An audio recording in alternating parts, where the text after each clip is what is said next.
Hello, friends, and welcome to the Interworld podcast, where we explore the intersection of personal and collective transformation.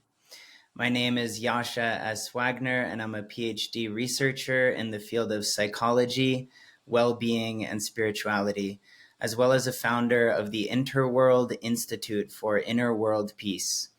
You can learn more about our nonprofit initiatives by going to interworld.org.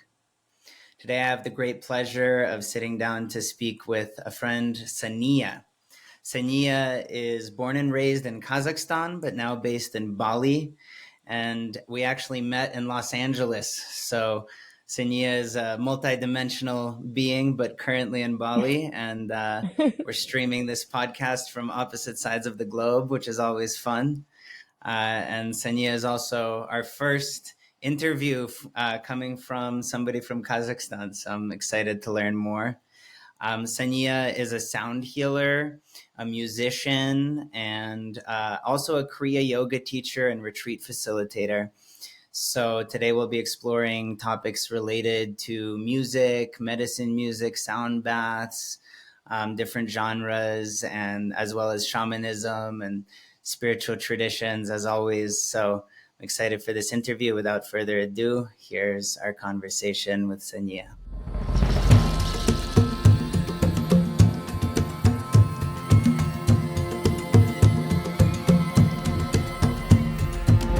Привет. Hi, Saniya. Everyone. Привет. In every language, pagi is saying good morning in Indonesian. How do you In say it? Kazakh is salam pagi. Salamat Pagi. pagi. Salamat pagi from Bali. Thank you for inviting me for this interview. I feel honored to share about my knowledge and experience, especially being person from Central Asia and experiencing this medicine and music world. That's for me is a accomplishment itself already. So Yeah, definitely. yeah. Mm-hmm. So happy to have you on the podcast. So you said Samat Paji, and then for Kazakh, is it the Kazakh language? Is Salem, that how you say it? Salim. Salem. Mm-hmm. We have So it's the same cross root like as salam. yes, comes from Arabic. A lot of words in Indonesia comes from Hindu and Arabic. So sometimes when I hear words, I'm like, oh, that's very similar to Kazakh language. So yeah. Yeah, and when we first met, we noticed that we both speak Russian. We both grew up Mm-hmm. speaking Russian. And every time Yes. I meet people from Kazakhstan or some of the surrounding regions, it seems like everybody speaks Russian. So it sounds like you actually grew up, most of the people grow up speaking two languages there. Yeah, it's a second language. I went to a Russian school, so everything was in Russian. Very after the Soviet Union, so it was like very highly Russianized, I would say. And now it's getting back to the roots, and more people are speaking the native languages, native language in different dialects. South and north can be some like differences, but yeah, I'm so glad that it's becoming back to our own culture, not positioned by Russia. Or whenever you say Kazakhstan, people are like, where is it? And when you have to say Russia, and you're like, oh, okay, that makes sense. So, but it's Yeah. such a big country. Yeah, totally. It's so interesting because it's also has such a rich diversity of influences before the Soviet Union because it was right on the Silk Exactly. Road, right? So it's like Mm-hmm. got everything meeting place of many different worlds all the way to the Far Exactly. East. And Yes. um, you were telling me earlier that a little bit about Tengrism, and that there's also this original Tengrism, which is named after the shamanistic, nature-based, and elemental beliefs and practices of the Mongolian tradition, I Mm-hmm. believe, right? Han Tengri is yeah, the mountain that they were praying and making offerings for. So How do you everything say was it? Han related to nature. Han Tengri. Ha Tengri. Han Tengri. Mm-hmm. Mm-hmm. Yes. Mm-hmm. animistic. And then yeah, so the Soviet Union, I guess, imposed the Russian language, and I have the same experience in my family because we're from Ukraine, and Mm-hmm. my family still speaks some Ukrainian, but by the time that they came to the States and I was born, we actually were raised in Russian. So I don't speak Mm-hmm. Ukrainian. It was lost Mm, from the Soviet mm, influence. yeah. Many happen to Kazakh too. You Lots of call it, people don't speak you call the language Kazakh? Kazakh. Okay, well, thank you for taking the time to do this interview. I'm excited to see, learn more about your work, about your journey. And maybe we can start there because I know that the intro rarely does it justice. So it'd be Yeah. curious to just hear about your personal journey, the highlights of your story, of your transformation, and your interest in, music and spirituality and all of these practices. Yeah, I would love to share.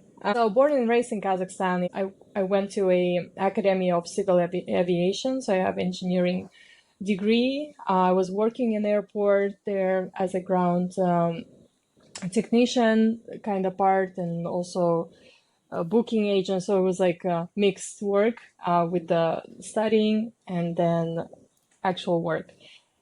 Then when I was 21, decided to move to US with no English. It was completely zero.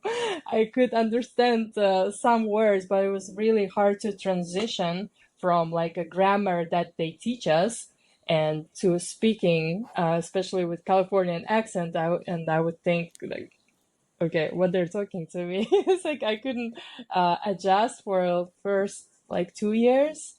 Couldn't find a job. Nobody would hire.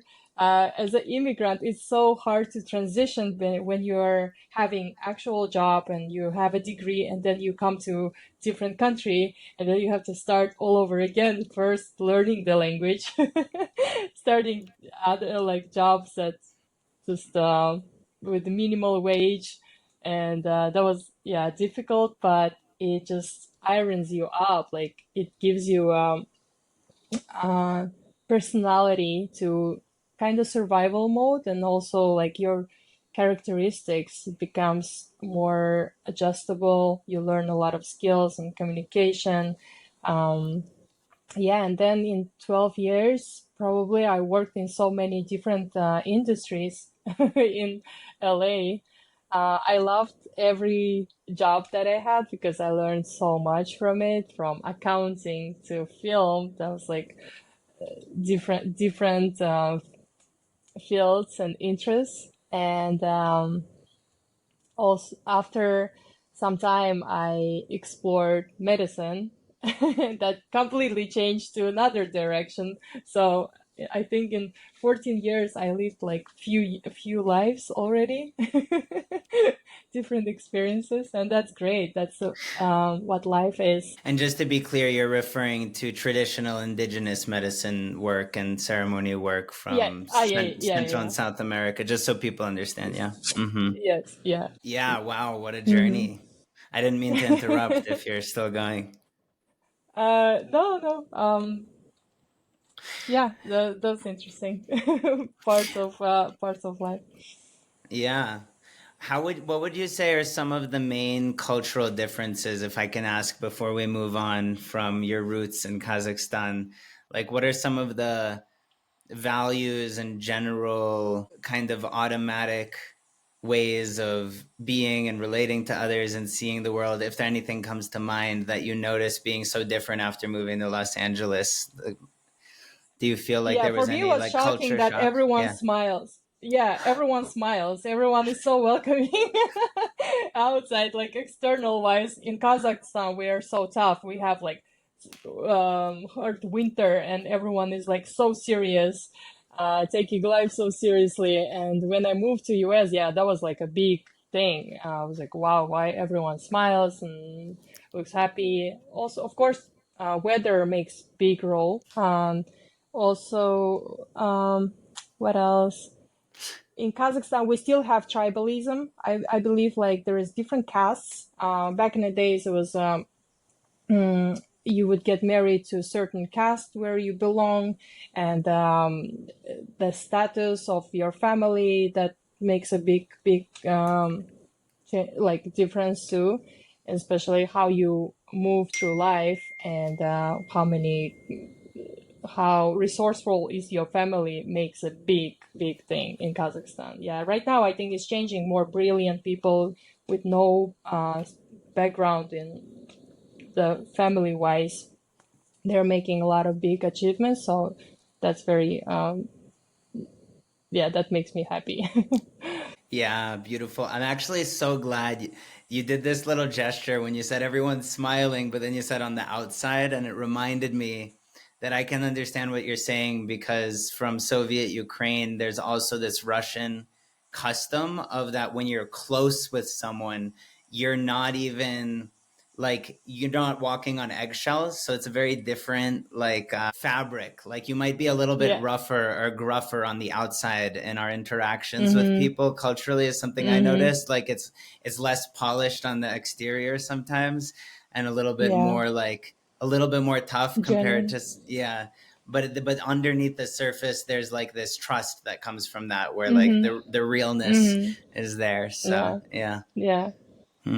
Interesting. So then you moved all the way from Los Angeles after discovering these indigenous ceremonial traditions and other practices. You moved all the way to Bali in Indonesia and even have Yeah. been learning Indonesian language since going to Bali. So I really want to go to Bali and Indonesia, have for a very long time. There's a lot that I'm interested in out there, but I'm wondering if you could share some of your experience of that culture and that environment and why you've decided to be based in Bali right now. Yeah, during pandemic, I really wanted to go somewhere outside of US, and then Bali was always somewhere in my ethereal, I don't know, dimensions or whatever. And I came here and I was mesmerized by the culture and the kindness of these people.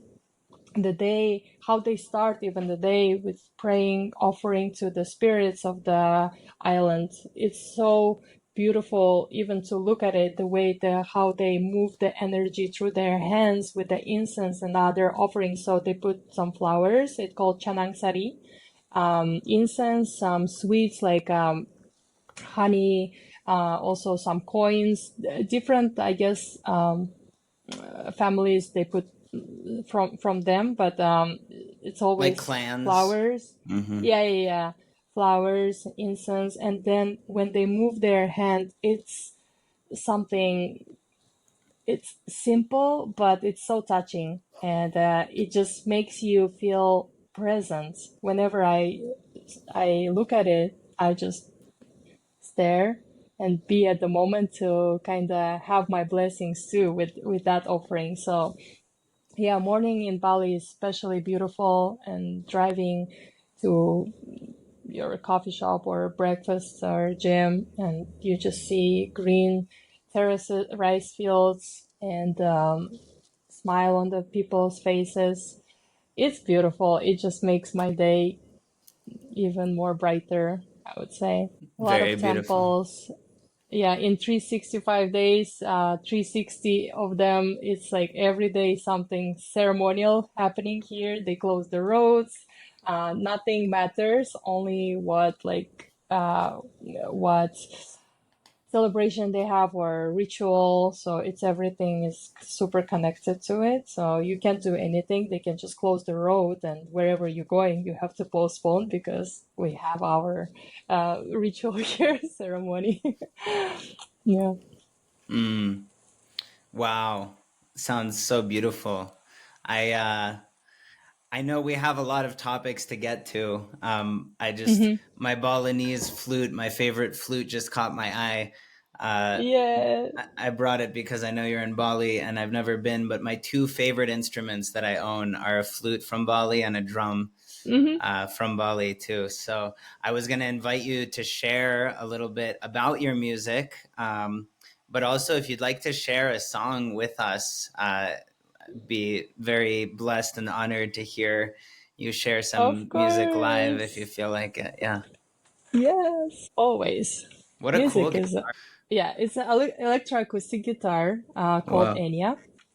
That's my best friend. We go everywhere together most of the time. I travel with it. It comes with a headset, so it's very easy to perform. So you don't need any microphones and speakers. Can you hear me? Yes. Yeah. So the song called Hihani Washite, it's a Native American song. Hihani Washite means greeting, good morning. So I think that's very appropriate for now. It's 9 a.m. in here. So the meaning of the song that I greet you with my open heart. I I give gratitude for the nature, for the medicine, for the water. That's how they greet each other in native reservations. So I feel that's a very beautiful song, happy song. Okay. いかにはして、いかにはして、いかにはして、いか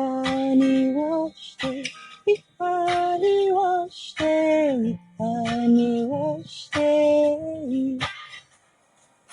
ちゃんとしてあなたちをさべ、えやな、えやな、えいえい。いかにはして、いかにはして、いかにはして、起きらたんか、パペツはして、にはして、いかにはして、いかにはして、いかにはして。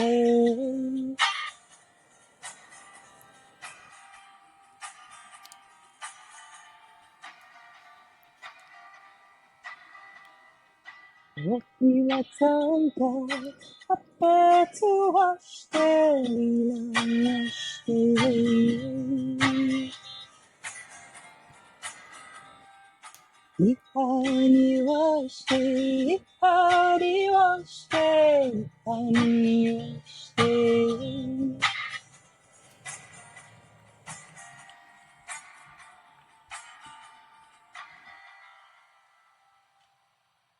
Short music break.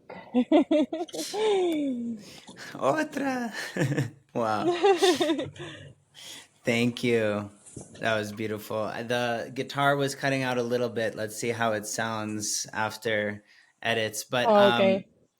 maybe you can share with the audience where they can find your music, if in case I that have Spotify, Saniya Muse, all the platforms actually, YouTube, Spotify, SoundCloud, Saniya Muse. Saniya Muse. Okay, great. And so now you're also integrating DJing and electronic dance music into your repertoire, I Yes, heard. yeah.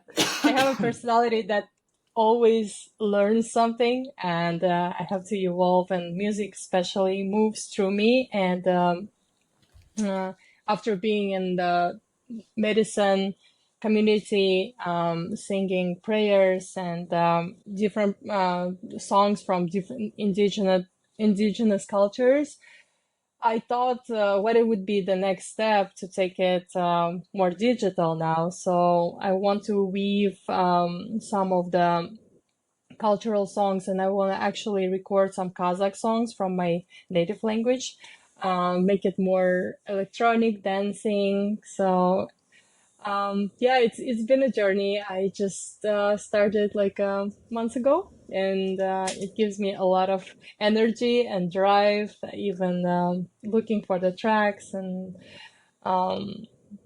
yeah, checking how it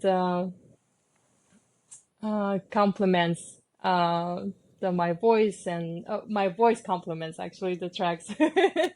And I also want to learn how to produce music on Ableton. So that would be the next step. Yeah, very happy to to play actually. This Wow, is that's so exciting. I can't wait to hear that. That sounds amazing. The Kazakhstans with the dance remix is right up my yeah. alley. Yeah. I have some producers to connect you with. I'd be interested in collaborating on musical stuff too. That would be beautiful. Yeah. Very cool. So, what's your experience of the kind of walking the edge between medicine music and acoustic music on one hand and more electronic dance music on the other, and then on top Hmm. of that also having this regular practice as a sound healer and sound bath facilitator? How do you feel that all of those different approaches to sound inform each other? What are the settings in which you feel that you draw on them, and how are they connected or different? Hmm.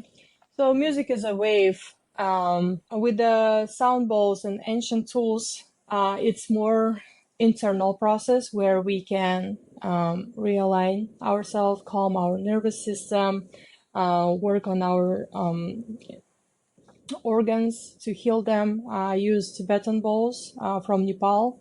They all have different resonance and frequencies, so I usually do Tibetan massage with that. I think all the music is it does not. I think it's a fact that does to our inner and outer state, right? So with the electronic music, it's more external, where you move through dance and you can release some emotions. And within ancient tools, you can go internal and heal and become more balanced.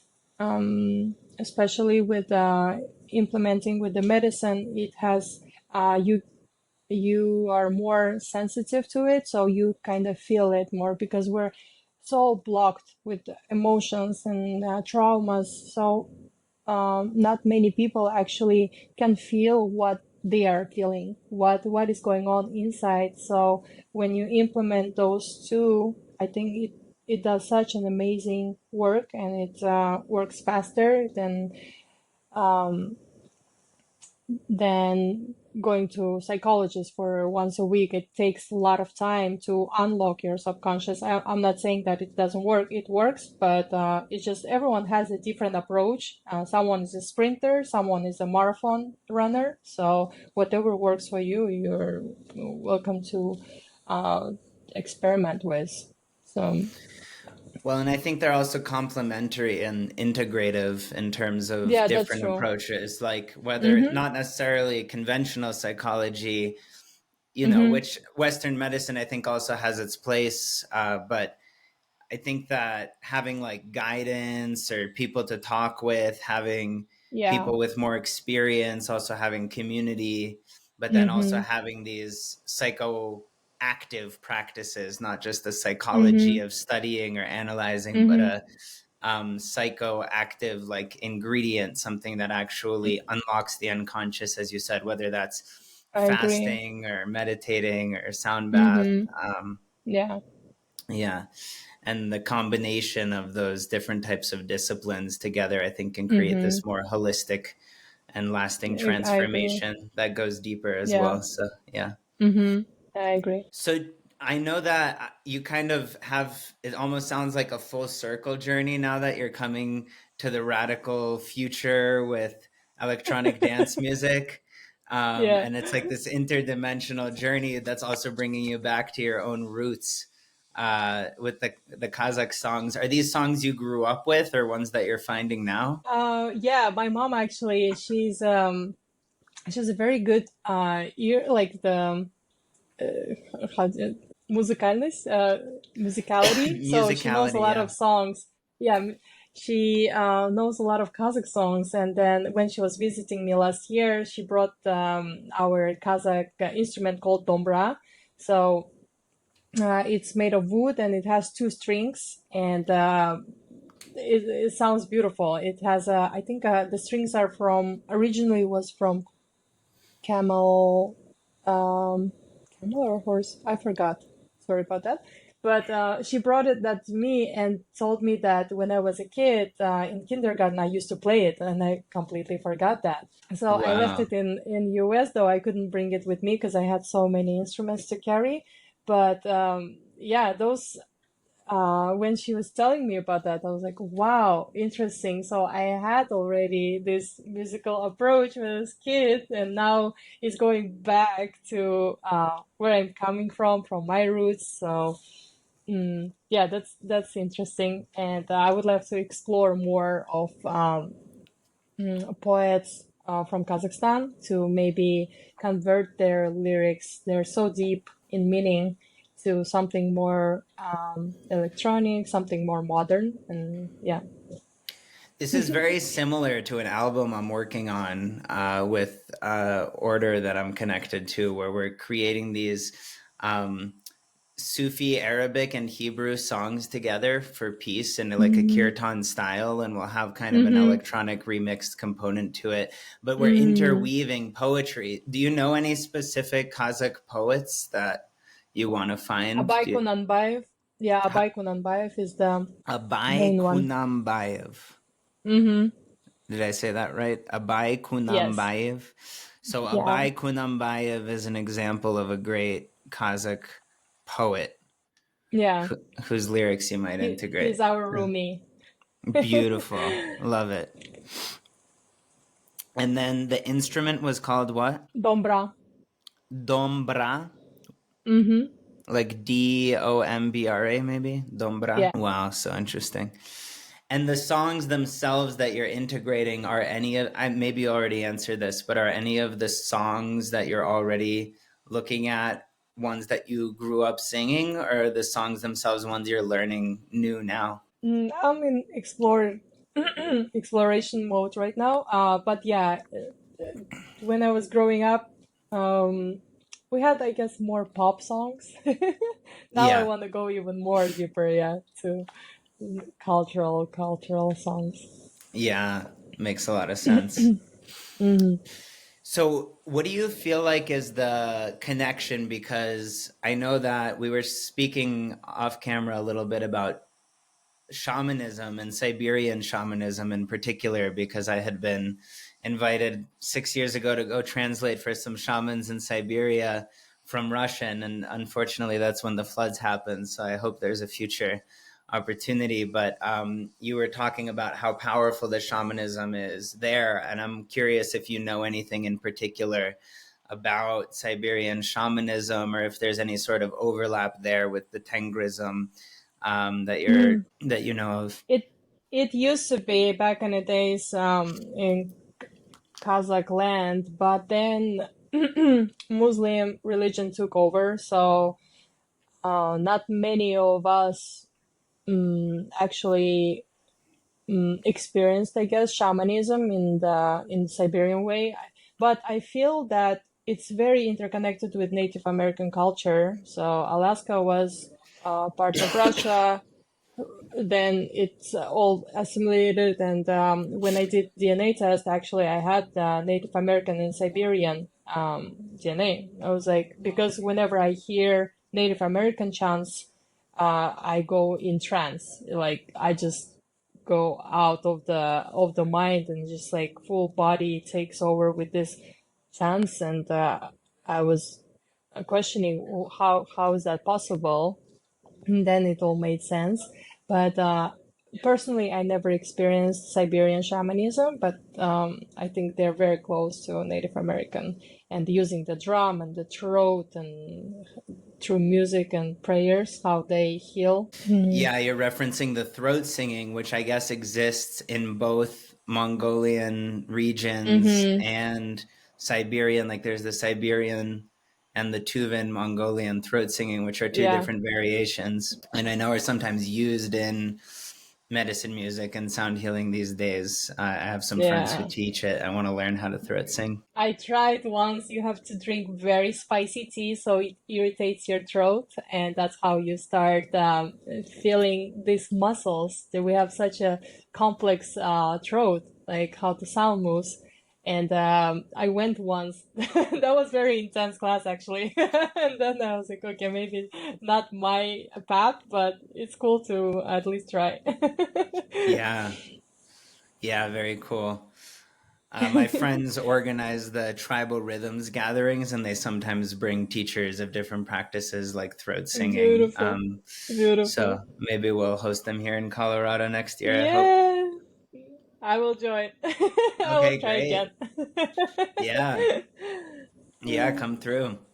So that's maybe a good segue because I'm curious about coming to visit Bali. You're invited to Colorado. So I'm curious if you could share a little bit about the practices and workshops you facilitate, as well as your work as a Kriya yoga teacher and a retreat Mm-hmm. facilitator, and some about your background with those traditions. Mm-hmm. I facilitate cacao ceremonies. I'm very connected to the plant and such a heart opener. Has a lot of benefits. Um, Beautiful feminine energy, and especially cacao from Bali. I went to plantations here. It's so beautifully sourced. And I noticed that cacao has a different energy. I worked with Colombian, Ecuadorian cacao. It comes more bitter. So I don't use any sweetener because when you use sweetener, especially like honey, sugar, it activates your brain. And at the workshop, our aim is to activate the heart. So only bitter drinks can actually do that. Also, when you add different spices has different frequencies, so it all mixes up. So I try to just have ceremonial cacao raw, blended with some maybe dates. It's a natural sweetener and superfood, so together they work very well. And through cacao ceremonies, we actually do vocal activations. So when you're really connected with your heart, it's easier to express yourself, easier to not to be shy, and because a lot of people are so shy about bringing their voices, and you have to encourage them. But with cacao, it just does it naturally. So I love the energy, how it just moves around, and people are smiling. More gentle to themselves, to the others. They're welcome, they're open more to dialogues and sharing about their experiences. So cacao is one of the main what I do, um, because I can implement different tantric practices and also vocal activation. So we sing together. It's a community workshop, so community gathering where we can all be in this collective consciousness and bring our uniqueness to the circle. With the Kriya Yoga, it changed my life during COVID. I experienced first here in some yoga place. After first session, I felt so light. I felt like something really changed in me. How to say, a lot of release and uh, crying. I couldn't understand. Like I never had tried that kind of yoga before, and it didn't even hurt. And then I became more interested, and it was only Friday evening, so I would wait whole week to go to Friday evening Kriya yoga. Um, and then I became more and more interested, and the teacher, she had course, so I went for training. A lot of transformation happened. I would before I was easily angry, I would say, like expressing angry, and through Kriya Yoga, it helped me to cleanse it because it's a toxins through your energy channel. So you have to purge them out to bring more aligned energy with you, like and happiness also, like fulfillment. So we had almost like 3-4 hour practice every other day. It was very intense. My body would full of rashes. So and I actually got scared because it was like all red spots, and I went to a teacher. I was like, "What's going on?" She's like, "Your body's purging the toxins that you had for so long." So I had to cleanse. Yeah, it's everyday work, and the Kriya is also community yoga. So by yourself, you can do it. It's nice to have that practice, but when you're together with a group of people, it's such a collective work where you use mantras, mudras, dynamic movements, meditation, tapping and breath work. So it's very complex and it's very tiring too. Like after 30 minutes, people are feeling this heat in their body and a lot of release, emotional. So every organ and every place in our body holds different energy. So the liver and kidney is about anger. Shoulders are about responsibility, and we always start through the head because there is some mudras that we use where we stick our tongue out because on the tip of our tongue we have an energy channel that helps us to for purification and purging. And when people see you sticking your tongue out, they're like, "Oh, that's weird." So we start from the head, so all the thoughts and everything comes, and then just like go through all the parts of our body and chakras. So it's such a beautiful practice too. I love experience first myself, try it, that it works, and then bring it to people, not just a mainstream thing, but yeah, something that works on in me that means will work in others too and help them. Wow.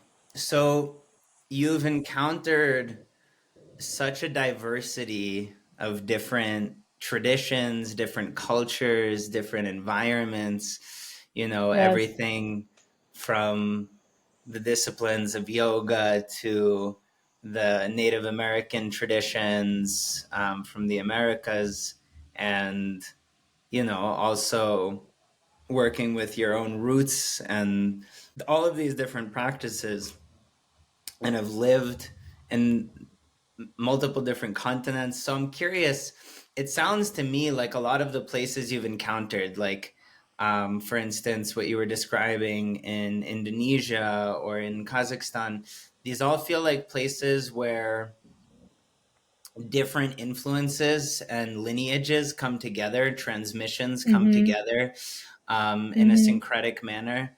And it also feels like some of the practices that you incorporate into your work is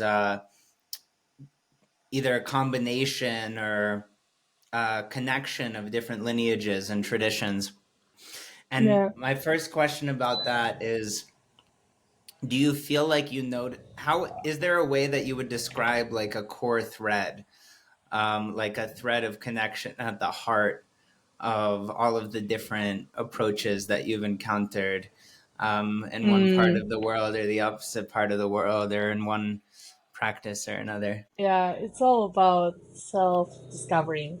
Every culture is brings their tool to discover yourself more, and we're so complex. We can feel many emotions in the same time, and it's all about being more sensitive to what you feel, how you live your life, how where you are, and all these practices is just more and more going deep to your soul, knowing what is your purpose, how you live your life, having the integrity. Yeah, I think it's all the practices are good if they help you to be a better person. It's actually, I'm really glad you said that. I couldn't agree more. I agree Mm-hmm. completely. That's the best answer. Finding who are you really? Who are we? And Yeah. connecting to our true self, to the soul in our Mm-hmm. core of our being. That mystery of our being and the soul, I feel, is at the heart of these different lineages that I've encountered as well. And I'm really glad you answered that way because I had no idea what you would say. But Mm. it's kind of funny because my next question was going to be about your core of your being, because you've gone to these different places and had to, like you described at the beginning, moving and learning to what sounded like code switching. Like as you matured and became Mm. resilient and encountered Mm-hmm. different environments, like you learned to switch into different modes of relating, and then eventually also went through these purifications with yoga and indigenous medicine. So I'm curious Mm. about um, what you find to be the thread, like the common thread or the unifying theme, the core mission or purpose behind your own trajectory. And I think I have a sense it's probably everything you've been sharing with us today, but is there a way that you would sum up what you feel is like at the heart of the different practices, the different experiences that you integrate into your own work? Like, what's your core purpose you feel on the planet, if you have the ability to address that right It's now? Yeah, I know it's a big question. No pressure. yeah, but I think just the presence. Sometimes you don't even need words like to change anything. Not to like how to say. It doesn't have to be external. When you just feel and be energetically, that Mm. everything just goes into their like place. I can't even explain that. It just works that way, and yeah, we all have to do something, take the actions, but sometimes no action is an action too. So I feel that way, and I want to do more work in me, so that I can impact more people that is around me with me, and if how to explain this. Some people are more in their heads, some people are more in their hearts. So when you are in the head, then you need more information to understand. So everyone has different approach, and I want to be able to read that and be more sensitive to it and bring that seed. So wherever it has to be planted. Yeah. Yeah, I guess that's. Mm-hmm. Yeah, when you said like not even needing to change anything, I think it sounded like you're describing being with what is as it is, like Yeah, accepting yeah. and embracing reality and relating to it from within yourself rather than Yeah. needing to Mm-hmm. conceptualize or invent or just Yeah. being present. Do you Mm-hmm. feel like the music and sound help as a technology to move past like normal language into the language of the heart, the language of Oh music? yeah. Yeah. Yeah. It's international language, I would say. You don't even have to know the language to understand the music. It just goes through you and it speaks to your soul directly.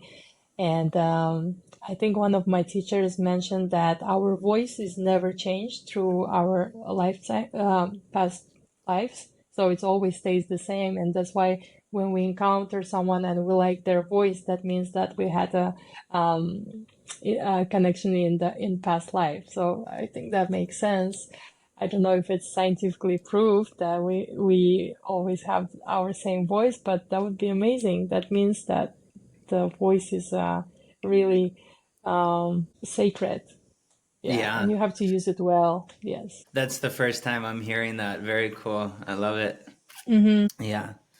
Um, when you brought up the bitter drink, it reminded me of a joke or a Yeah. phrase that I saw once that was that the truth only tastes bitter when you're accustomed to the sweet illusion. So I like that one. Oh, The that's bitter cool. That's truth. nice. I never Yeah. heard that. Yeah. Yeah. Well, thank you so much for coming on the podcast. Do you feel like there's any last thoughts or topics you want to get into before we wrap up here? Maybe share what is your purpose. I would love to hear Oh, what moves you, what wow. keeps you interested in life. I did not expect that. I didn't come prepared. Yeah. Well, what keeps me interested in life is living, being alive. I think that like what really strikes my heart, even from the conversation we had today, is when we talk about the soul. Like sometimes we do it lightly, whether we talk about past lives or your true self.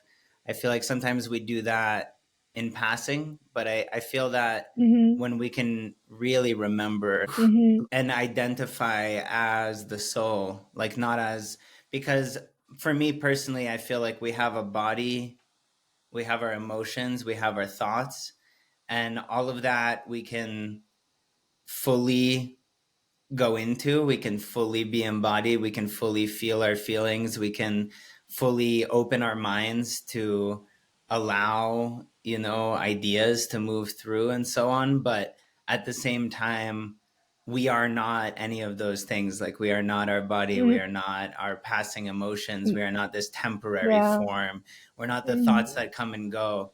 So then what's beyond all Mm-hmm. of that, and it's the spirit, and that is eternal and that is immortal, but it's conscious. It's not Mm-hmm. just, Mm-hmm.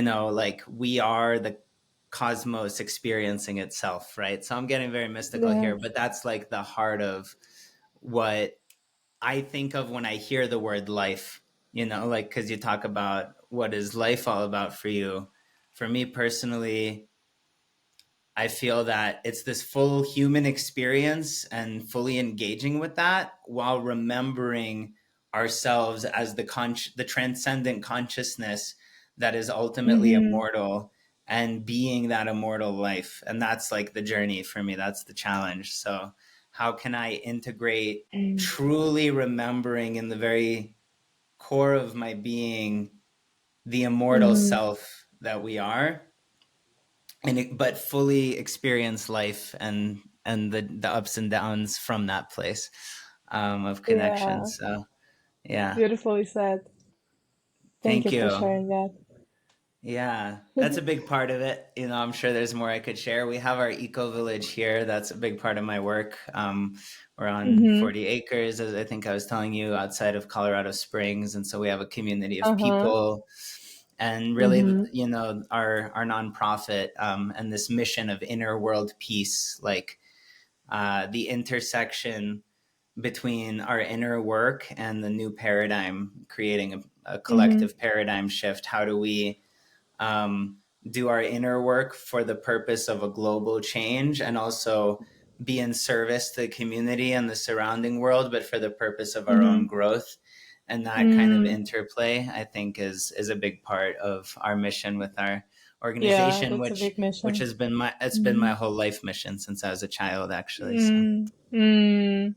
Beautiful. Thank you for impacting the world in such a beautiful way. Helping.